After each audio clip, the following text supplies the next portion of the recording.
d'alimentation et de biodiversité. Et j'ai notamment travaillé sur les questions de transition agroécologique et d'évolution de la politique agricole commune. Donc, je vous propose d'évoquer assez largement les questions de transition alimentaire, comment on peut faire évoluer notre alimentation pour qu'elle ait moins d'impact sur l'environnement, et donc comment on peut accélérer la transition vers un système alimentaire plus durable. Et pour aborder ces questions, si le PowerPoint passe, je vous propose d'aborder deux points. D'abord, quels sont les enjeux de durabilité derrière l'alimentation et comment on peut concilier différents défis, répondre aux attentes sociétales, répondre aux questions économiques liées à l'agriculture et surtout répondre aux différents défis environnementaux auxquels notre système alimentaire est confronté. Alors, en premier point, derrière l'alimentation, quels sont les enjeux de durabilité? Je vais quand même juste, avant de détailler ces différents éléments, revenir en 30 secondes sur ce qu'est le développement durable, parce que c'est une notion qui est finalement assez galvaudée aujourd'hui. On parle beaucoup de développement durable, mais quand on revient aux origines du concept, qui a été développé en 1987 dans le cadre d'un rapport conduit et produit pour l'ONU, qui était le rapport Brundtland, on se rend compte que c'est une notion qui est très, très ambitieuse. Le développement durable, c'est un développement qui répond aux besoins du présent sans compromettre la capacité des générations futures à répondre aux leurs. Donc, il s'agit bien de préserver l'environnement tout en créant de la richesse et en préservant le bien-être de chacun. Et c'est cette notion, ces trois piliers économiques, social et environnemental qu'il faut essayer de concilier au mieux en tenant bien compte de la hiérarchie entre ces trois piliers, je le redis, par rapport au concept initial, c'est la préservation des ressources naturelles et de l'environnement qui prévaut sur les deux autres. Alors, si on essaye de passer notre système alimentaire au crible des trois piliers du développement durable, tout d'abord sur les enjeux sociétaux, le premier pilier, je vais passer rapidement dessus. Il y a quelques notions importantes. D'abord, il y a une dimension culturelle, civilisationnelle derrière l'alimentation. L'alimentation, ce n'est pas simplement le fait de manger. Il y a derrière l'alimentation un construit social qui est extrêmement fort, avec des modes de nourriture qui sont liés aux cultures, au pays d'où on vient. Et ce fait culturel a connu pas mal de transitions, et notamment de transitions récentes. Il ne faut pas perdre de vue, par exemple, que avant les années 50-60, le frigo, le frigidaire n'était pas développé et utilisé communément, et l'apparition du frigidaire a fondamentalement changé les modes de consommation de chacun. Il y a une dimension géopolitique également sur laquelle je passe rapidement, mais il ne faut pas perdre de vue que cette dimension doit être prise en considération quand on parle des grands échanges internationaux de produits alimentaires. Derrière, toujours donc dans la poursuite de cet examen du premier pilier du développement durable, on a des questions éthiques qui sont liées à l'alimentation, avec les enjeux liés aux biotechnologies, la propriété du vivant, la manière dont on peut s'approprier ou non un certain nombre de ressources naturelles.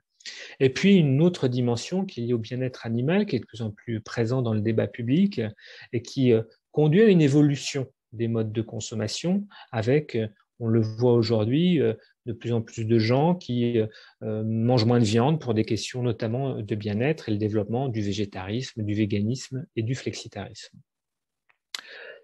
Dans ce pilier social du développement durable, il y a bien évidemment les questions de justice sociale, d'accès de tous ou du plus grand nombre possible à une offre alimentaire de qualité et en quantité suffisante.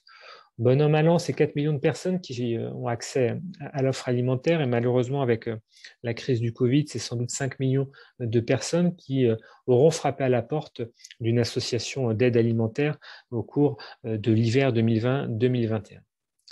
Enfin, dernier point de ce pilier social, les questions de santé avec des enjeux nutritionnels. L'obésité est un fléau qui est très développé au niveau mondial, mais qui gagne du terrain en France, puisqu'on estime à 15% la part des personnes concernées par cette obésité. Obésité donc qui conduit à des maladies intercurrentes comme le diabète de type 2, qui concerne plus de 3 millions de Français aujourd'hui. Et puis, on a d'autres enjeux d'ordre sanitaire avec la contamination de l'alimentation par des agents pathogènes ou par des risques chimiques, par des résidus de perturbateurs endocriniens, de nanomatériaux qui sont liés au process de production. Donc, notre système alimentaire comporte ce volet lié au pilier social du développement durable. Et puis, il y a aussi des enjeux économiques qu'il faut avoir en tête quand on parle d'alimentation. Sur ce pilier économique, il faut bien avoir à l'esprit donc on a un système alimentaire qui s'est caractérisé par une hausse continue de la production alimentaire après la Seconde Guerre mondiale. On a eu une production qui a été multipliée par 2 en volume, c'est ce qui vous est représenté sur ce graphique, hein, avec un indice 100 basé en 1960, mais on a eu une augmentation de 2,5 de la production agroalimentaire, et puis en termes de production agricole pure, on est à 1,8 environ. Cette hausse de production qui conduit à une autosuffisance alimentaire relative s'explique notamment par les inflexions qui avaient été apportées par la politique agricole commune, et j'y reviendrai, mais c'est une politique qui a conduit à intensifier la production en Europe avec un certain nombre d'effets négatifs sur l'environnement que je détaillerai tout à l'heure. Malgré cette hausse de production agroalimentaire en Europe et en France, on se rend compte que notre balance commerciale agroalimentaire se détériore progressivement. C'est ce qui vous est représenté sur le graphe à gauche de la diapo avec l'évolution donc de la balance commerciale de 1995 à 2019, et puis surtout l'évolution en fonction du type de pays. Et on se rend compte, c'est la courbe verte, bien que la balance commerciale à l'égard des autres États membres de l'Union européenne, qui était très positive jusqu'en 2015, est pratiquement négative aujourd'hui. On vend de moins en moins de produits agroalimentaires à nos voisins européens, on en vend un petit peu plus aux pays tiers, aux pays donc en dehors de l'Europe. Et quand on regarde un petit peu plus en détail cette balance commerciale, c'est ce qui vous est représenté à gauche sur le graphe, mais on se rend compte finalement que si notre balance commerciale est positive aujourd'hui, c'est uniquement à cause des boissons, des vins, des spiritueux ou des céréales qu'on exporte, mais on reste déficitaire sur tout un tas de produits, et je pense notamment aux fruits et légumes ou encore aux productions de poissons et crustacés. Donc une image finalement assez contrastée par rapport à la puissance économique agroalimentaire française. En termes d'emploi, notre système alimentaire, c'est un système alimentaire qui se caractérise par beaucoup d'emplois dans le secteur agro-industriel. Il ne faut pas perdre de vue que les industries agroalimentaires sont les premières industries en termes d'emploi en France. Et puis, on a aussi une importance du nombre d'actifs dans le secteur agricole. C'est 750 000 emplois permanents dans le monde agricole aujourd'hui, mais on a une chute continue de l'emploi agricole depuis les années 50. Dans les années 50, vous aviez à peu près 30% des actifs français qui travaillaient dans le monde agricole. Ce qui vous est représenté sur le graphe là à droite, c'est l'évolution de cette part de l'emploi agricole dans l'emploi total depuis 1982. On était aux alentours de 7% en 1982. On est en dessous de 2%, environ 1,5% aujourd'hui. Et malheureusement, cette tendance va s'accélérer parce qu'on a une population agricole qui est très âgée. On a aujourd'hui 40% des agriculteurs français qui ont plus de 55 ans. Vous le voyez sur la petite pyramide des âges qui est à gauche de l'écran, avec une moyenne extrêmement importante, aux alentours de 55, tant chez les hommes que chez les femmes.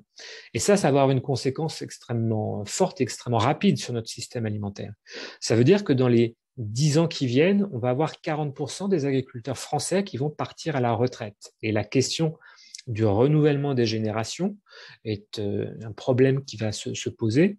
Il va falloir recruter ou faire évoluer la taille des exploitations agricoles pour maintenir la production agricole et donc maintenir l'offre alimentaire française. Je poursuis sur cette analyse des aspects économiques avec la question des revenus des agriculteurs qui est très souvent mise en avant.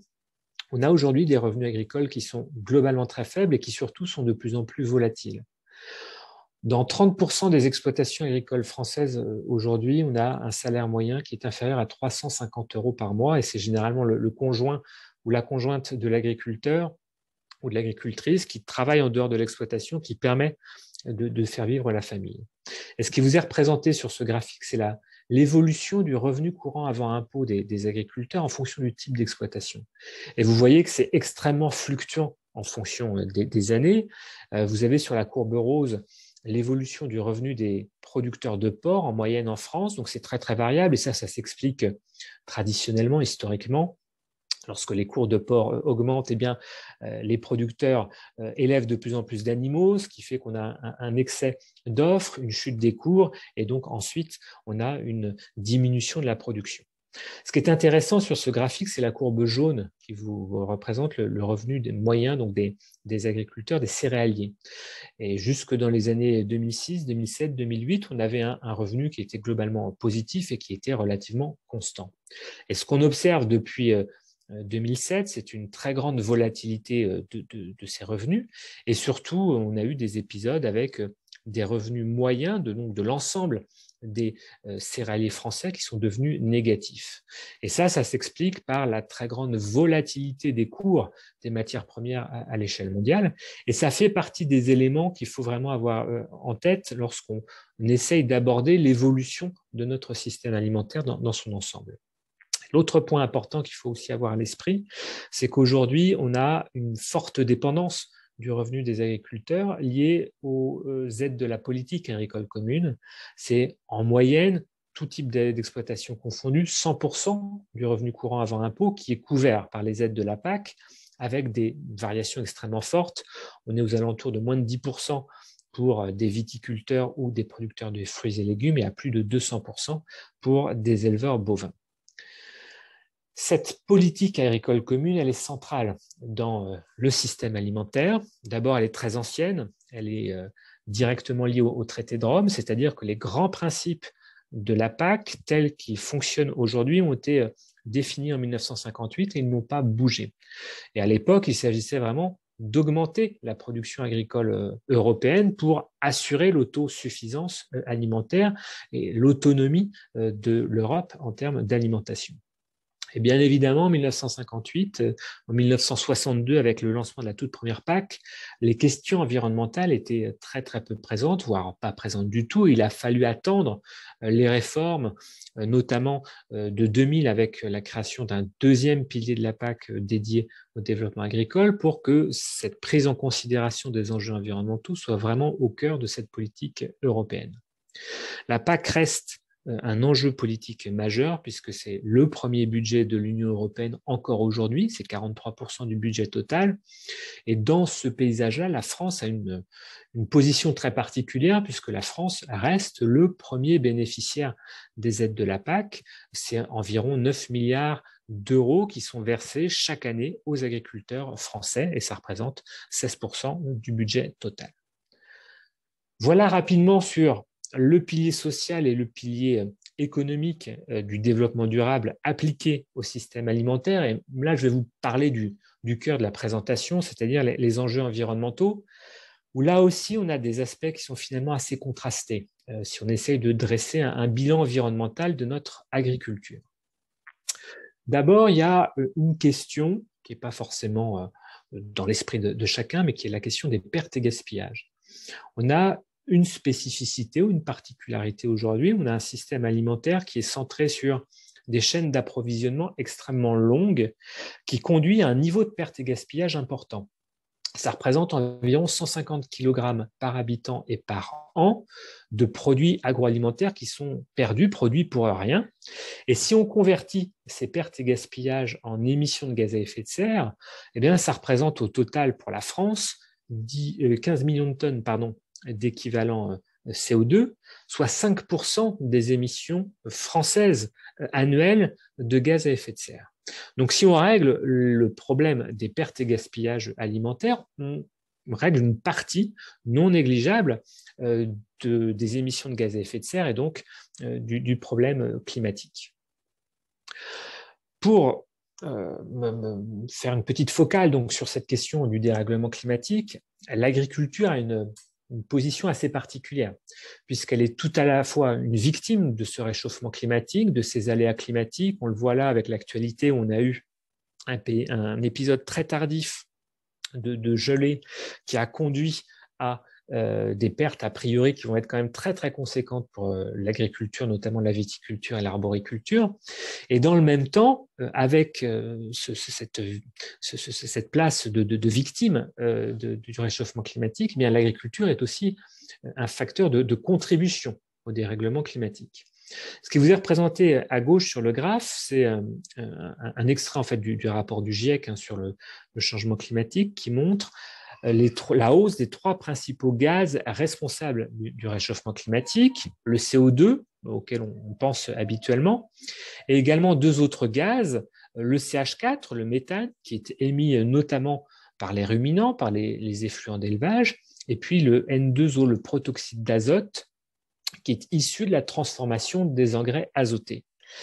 Et on se rend compte que ce sont 2 gaz qui contribuent assez fortement au réchauffement climatique, parce que le CH4, par exemple, va avoir un pouvoir réchauffant supérieur de l'ordre de 150 fois à celui du dioxyde de carbone, et le protoxyde d'azote, on est de l'ordre de 350 à 400 fois supérieur. Donc, l'agriculture contribue aux émissions de gaz à effet de serre français, puisqu'elle émet environ 20% des émissions de gaz à effet de serre, soit 88 millions de tonnes d'équivalent CO2. 43% de ces émissions sont liées donc au protoxyde d'azote, c'est-à-dire les engrais, et puis 42% liées au méthane, c'est-à-dire globalement les productions animales. Je poursuis sur les impacts environnementaux de l'agriculture avec les engrais. On a vu que les engrais étaient à l'origine d'émissions de gaz à effet de serre. Ils sont aussi à l'origine de pollution des eaux. L'eutrophisation, la production d'algues vertes est une des conséquences de surcharge en azote. Et puis aussi production de gaz qui sont liés à la transformation des engrais qui sont épandus et qui vont avoir des effets majeurs sur l'altération de la qualité de l'air. Ce qu'on observe globalement en France, c'est une quantité d'engrais azotés assez importante et surtout en croissance. Entre 1972 et 2015, on a eu une consommation en France des engrais azotés qui est passée de 1,6 million de tonnes à 2,2 millions de tonnes, alors que dans le même temps, les surfaces fertilisables ont diminué de 11%. Donc on a eu une utilisation de plus en plus intensive de ces engrais azotés qui représentent environ 85 kg d'azote par hectare.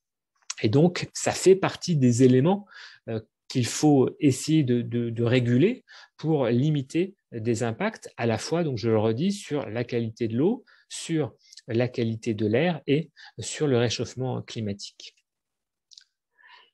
La question des pesticides, alors qui est une question qui fait souvent la une de l'actualité, la France est un gros pays consommateur de pesticides. Alors ça s'explique parce qu'on a une surface agricole qui est très importante et on a surtout une consommation de pesticides qui ne diminue pas.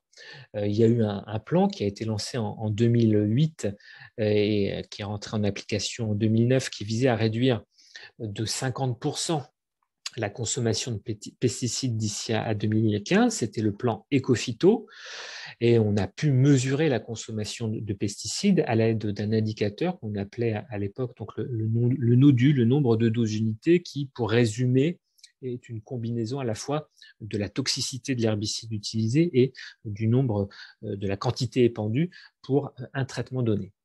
Et on s'est rendu compte qu'en fait, sur la base de cet indicateur, on n'avait pas eu de diminution de la consommation de ces pesticides, mais au contraire une augmentation de l'ordre de 12% entre 2009 et 2015. On a aujourd'hui un nouveau plan Ecophyto qui vise à une diminution toujours de 50%, mais d'ici à 2025. Malheureusement, les premiers éléments de chiffrage montrent qu'on n'est sans doute pas sur cette tendance et on risque d'avoir un maintien, même s'il y a eu des progrès qui ont été faits, on risque d'avoir un maintien dans la consommation de pesticides ou en tout cas une diminution qui ne sera pas à la hauteur des 50% qui ont été fixés dans ce plan. La question de l'érosion des sols. On a développé des pratiques agricoles qui ont conduit à altérer quantitativement et qualitativement les sols. On a des aléas d'érosion qui ont connu une augmentation au fil des années, qui concerne aujourd'hui 18% des sols selon un observatoire qui est piloté par l'INRA. Et puis, on a aussi une perte de biodiversité, de qualité des sols. Or, cette biodiversité, cette qualité, elle détermine fondamentalement le potentiel agronomique et le potentiel de production des sols. Et puis par rapport à cette question des sols, on a un autre enjeu qui est celui de l'artificialisation des terres. On perd chaque année environ 20 000 hectares d'espaces naturels agricoles et forestiers, c'est-à-dire une perte de potentiel de production agricole. Et les explications de cette perte de terres agricoles en France sont essentiellement liées à l'étalement urbain. Enfin, autre grand enjeu auquel notre système alimentaire est confronté, c'est celui de l'effondrement de la biodiversité. On a aujourd'hui, de manière très documentée, tout un tas d'indicateurs qui montrent qu'à l'échelle mondiale, la biodiversité s'effondre, diminue. Alors, il y a quelques grandes études qui sont citées ici qui montrent qu'on a eu, par exemple, en Allemagne, en 27 ans, sur un ensemble de 63 points de collecte et de quantification des biomasses d'insectes, eh bien une diminution de l'ordre de 75% de cette biomasse. En France, il y a une étude du Muséum d'histoire naturelle qui montre que depuis 1990, dans les zones agricoles étudiées, on aurait eu une perte de 30% des oiseaux en nombre et en diversité d'espèces. Et puis à l'échelle mondiale, vous avez d'autres chiffres, d'autres études qui montrent qu'on aurait entre 32 et 60% des vertébrés qui auraient diminué, soit en nombre d'espèces, soit en nombre d'individus par espèce observée. Donc globalement, une érosion de la biodiversité qui est assez inquiétante et qui s'explique par 5 grands facteurs à l'échelle mondiale. La question du changement d'usage des terres, donc l'étalement urbain, l'artificialisation des sols, qui concerne particulièrement la France, puisque la France a la particularité d'artificialiser un peu plus les terres que ne le font d'autres grands pays européens quand on rapporte ces chiffres à la densité de population. L'autre facteur d'explication de cet effondrement de la biodiversité, c'est le changement climatique. Les aires de développement des espèces animales eh bien, sont réduites. Ça modifie aussi les capacités de reproduction des animaux. Et puis, on a, concernant plus spécifiquement notre système alimentaire, trois causes. La consommation de viande. Alors, ce qui vous est représenté sur cette photo-là, à droite, c'est l'exemple typique des feedlots américains, de l'exploitation hyper intensive, de l'élevage hyper intensif. On n'a pas en France, en ce qui concerne les élevages bovins, des élevages aussi intensifs qui sont développés. On a plutôt en France des élevages extensifs qui vont avoir moins d'impact sur la biodiversité. En revanche, ce qui concerne notre système alimentaire français qui a des impacts sur la biodiversité, c'est l'évolution des pratiques agricoles, avec des pratiques agricoles assez intensives, avec des destructions d'infrastructures qui historiquement présidaient. En France, c'était les haies, les paysages bocagers qui étaient très bénéfiques à la biodiversité, qui sont beaucoup moins présents. Et puis l'usage de pesticides. Quand on utilise des pesticides, eh bien, on détruit les insectes et donc on détruit le garde-manger de tout un tas d'oiseaux et de toutes les chaînes trophiques qu'il y a derrière. Toutes ces externalités, tous ces impacts sur l'environnement que je vous ai présentés, et notamment l'effondrement de la biodiversité, ça peut paraître un petit peu éloigné de nos préoccupations, mais tout ça, ça a un coût pour la société. C'est difficile à chiffrer. Il y a quelques exercices qui ont été conduits, mais il y a notamment donc, une étude qui a été publiée en 2015 par le Commissariat général au développement durable qui montrait que les impacts sur la pollution de l'eau, la pollution de l'air, le changement climatique ou la dégradation de la biodiversité pouvaient coûter ou être estimés, compris entre 900 millions et 2,9 milliards d'euros par an, de coûts qui sont portés par la société, parce qu'il faut dépolluer les eaux, parce qu'il faut prendre en charge les malades liés à la pollution de l'air ou les malades liés à la dégradation de la biodiversité. Et vous avez une autre étude qui a été conduite en 2015, qui est assez intéressante, qui visait à chiffrer ce qu'on appelle les coûts cachés du système alimentaire, c'est-à-dire les coûts induits par la malbouffe, pour dire les choses de manière un petit peu simple, les coûts liés aux maladies d'origine alimentaire, et à mettre ça en balance avec les aides publiques qui étaient versées au système alimentaire britannique. Et en fait, cette étude montrait qu'ils étaient de l'ordre de 1 pour 1, c'est-à-dire que lorsque le contribuable versait une livre sterling d'aide à l'agriculture, vous aviez en contrepartie, indirectement, à l'autre bout du système alimentaire, eh bien, des coûts cachés qui étaient de l'ordre d'une livre sterling. Et donc, on voyait des effets qui s'annulaient. Alors, je vous ai présenté rapidement les différents impacts en termes de durabilité de notre système alimentaire. Comment on peut aller un peu plus loin? Comment on peut essayer de concilier les attentes sociétales, les enjeux économiques que je vous ai présentés, puisqu'on a une situation qui, pour beaucoup d'agriculteurs, est très, très dégradée, et surtout, comment on peut limiter les impacts sur l'environnement de notre système alimentaire pour avoir un système alimentaire qui soit beaucoup plus durable. D'abord, il faut avoir une vision systémique de l'alimentation. Je vous ai parlé depuis le début de système alimentaire, je le définis là. Le système alimentaire, c'est l'ensemble des activités qui concourent à la fonction alimentation selon une définition qui avait été portée par Malassi en 1996, qui est le fondateur du concept.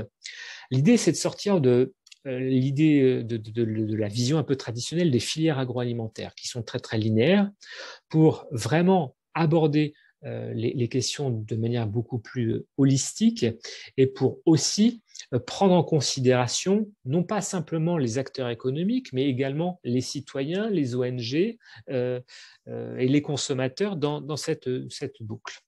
Et c'est sans doute en mobilisant ce concept de système de l'alimentation qu'on peut réduire les externalités environnementales négatives et tendre vers une alimentation plus durable. Alors, l'alimentation durable, c'est quoi? Aujourd'hui, on a une définition qui fait consensus, qui est portée par l'Organisation des Nations Unies pour l'alimentation et l'agriculture.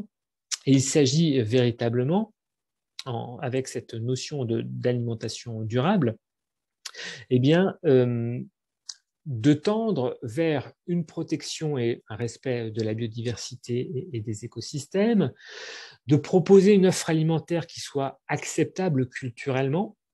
C'est un point, donc je reviens vraiment à ma toute première diapo sur le fait alimentaire, c'est-à-dire que si on veut faire évoluer les régimes alimentaires, il faut tenir compte de la dimension culturelle qui est centrale.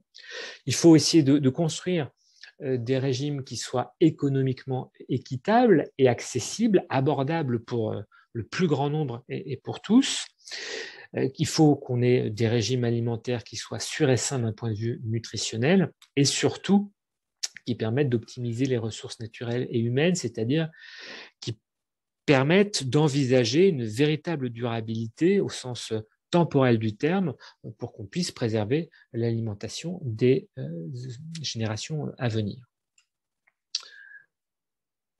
En résumé de tout ce que je vous ai présenté, on a une nature qui subit tout un tas d'externalités, qui subit tout un tas d'impacts négatifs, mais cette nature, elle contribue à l'équilibre des systèmes agricoles et à la production d'alimentation au niveau duquel on a un construit social extrêmement fort. C'est ce que vous avez représenté sur cette image d'Épinal, l'image de la famille qui se réunit le dimanche autour du repas. Et on a des interactions extrêmement fortes entre tous ces compartiments du système alimentaire. C'est-à-dire que la nature offre des services écosystémiques qui sont bénéfiques à l'agriculture. L'agriculture produit de l'alimentation et cette alimentation est à l'origine d'un construit social qui est très important, notamment en France, avec le pays de la gastronomie, du patrimoine alimentaire. Et donc, si on veut faire évoluer notre système alimentaire vers des modes de production et de consommation plus durables, eh bien, il faut essayer de partir à l'envers et de faire évoluer la consommation en espérant que ça impacte positivement l'agriculture et qu'ensuite ça conduise à des bénéfices pour l'environnement.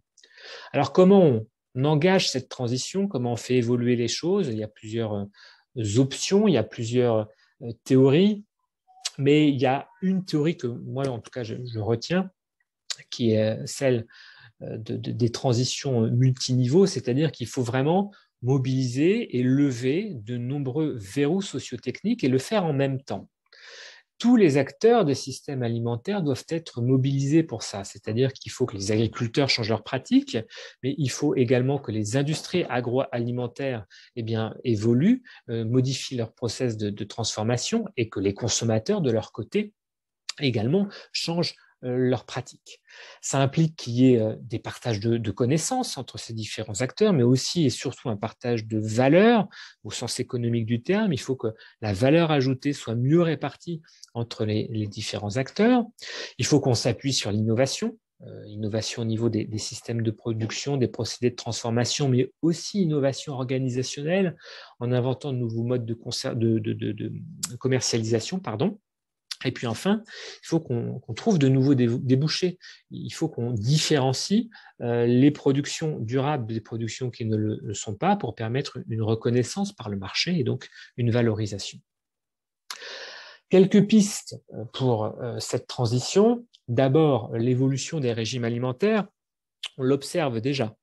La transition, elle existe déjà, avec notamment une augmentation extrêmement forte de la demande en bio.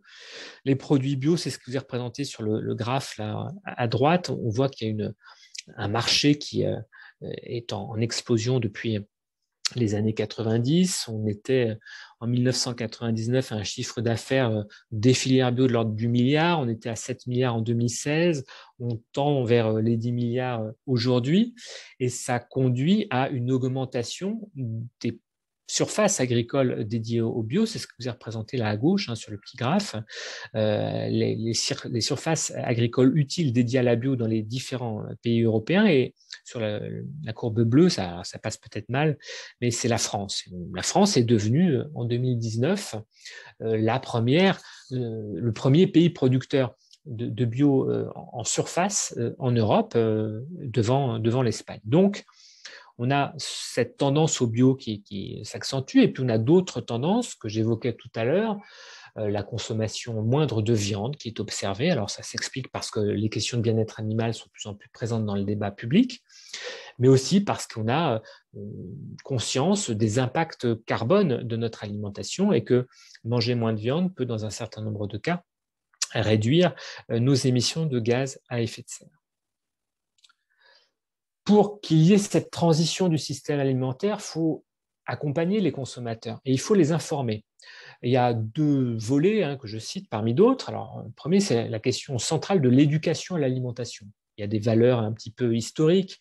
C'est ce que vous avez représenté un peu pour l'anecdote. Là, à droite, c'est un extrait d'un livre de leçons de choses qui date de 1958. Mais à l'époque, voilà, on enseignait aux enfants la saisonnalité. On apprenait aux enfants comment pousser une tomate et surtout que les tomates étaient mûres uniquement durant l'été. Donc, acheter des tomates en hiver, ça n'avait pas beaucoup de sens, ou en tout cas, ça ne pouvait être envisagé qu'avec un coût carbone derrière extrêmement important. Donc cette éducation à l'alimentation qui doit se faire au niveau de l'école, mais qui doit se faire aussi tout au long de la vie, sur les questions de nutrition, sur les questions de saisonnalité, de lutte contre le gaspillage alimentaire que j'évoquais tout à l'heure, sont des points très importants. Et puis l'autre point, c'est comment on peut informer les consommateurs de l'impact environnemental de ce qu'ils achètent. Alors, il y avait une initiative qui avait été lancée par la loi de transition écologique pour la croissance verte de 2016 avec l'affichage environnemental qui était volontaire. Vous aviez, c'est ce qui vous est représenté là, l'impact sur l'environnement des produits de consommation, notamment des produits alimentaires qui étaient proposés avec une classification A, B, C, D, E, un peu comme le Nutri-Score, mais vraiment centré sur l'environnement. Et puis là, vous avez une autre proposition qui est dans le débat public, qui a été adopté en première lecture à l'Assemblée dans le cadre de la loi climat et résilience qui porte sur le score carbone. Et donc, si la loi aboutit totalement, on devrait avoir à terme sur chacun de nos produits alimentaires l'impact carbone lié à la production qui apparaîtra et ça permettra aux consommateurs eh bien, de choisir entre deux produits alimentaires identiques, celui qui a priori l'impact carbone le moins important.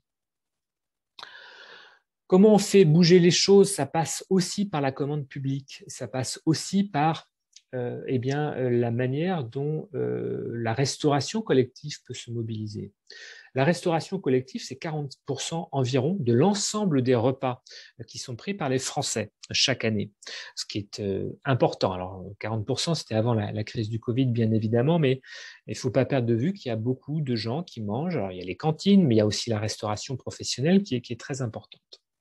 Et il y a eu des initiatives qui ont été prises pour faire évoluer l'offre alimentaire au niveau de cette restauration collective avec une loi, la loi Egalim, la loi issue des États généraux de l'alimentation de 2017, qui fixe à 50% de produits bio, locaux ou issus de signes de qualité la part donc de la restauration collective qui devrait être présente donc à partir de 2022. Et puis il y a d'autres possibilités, notamment instaurer une option végétarienne dans les repas des cantines. Alors ça fait beaucoup de débats et beaucoup de buzz il y a quelques temps, mais ça fait objectivement partie des options qui permettent de réduire l'impact carbone de l'alimentation, de la manière dont on consomme. Et puis, ça n'interdit pas qu'à côté de ça, il y ait une consommation de viande, mais ça permet aussi de valoriser des productions beaucoup plus locales dans les cantines d'animaux donc issus de zones proches des cantines scolaires ou des cantines privées.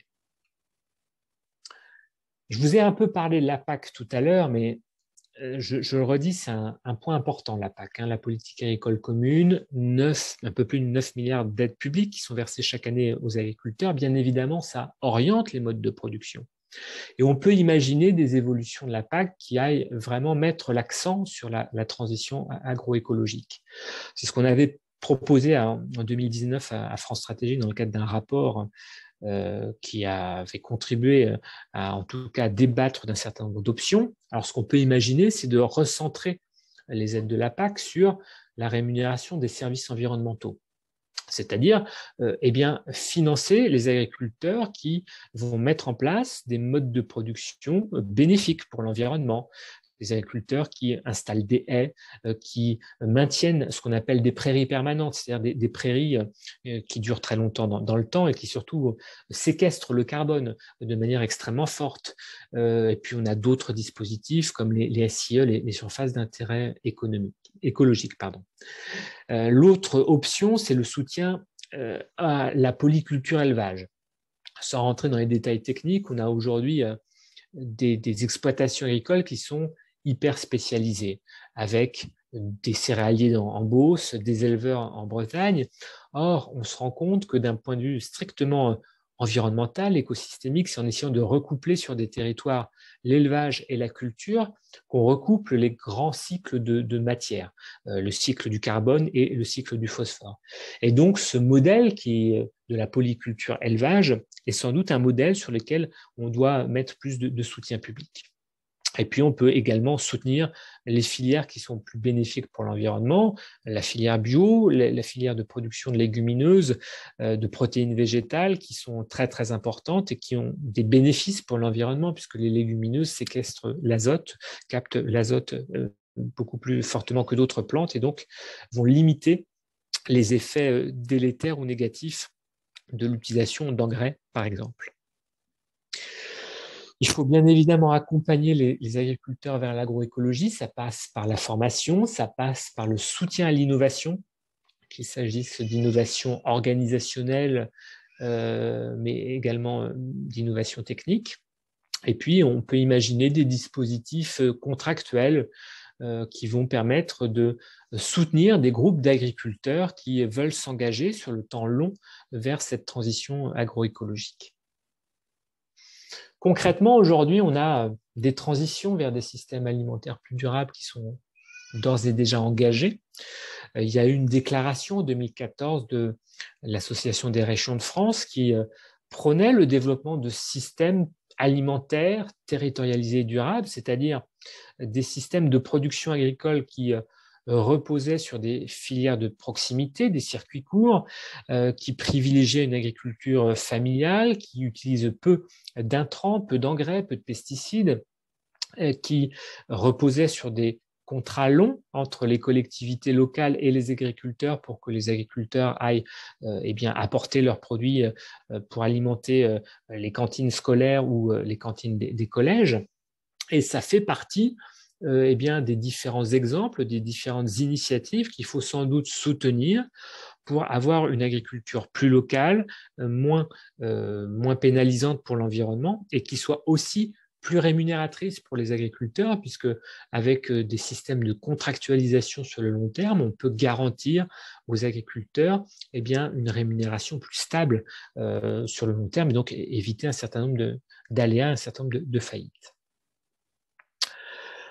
Voilà ce que je voulais vous présenter avant de pouvoir échanger avec vous.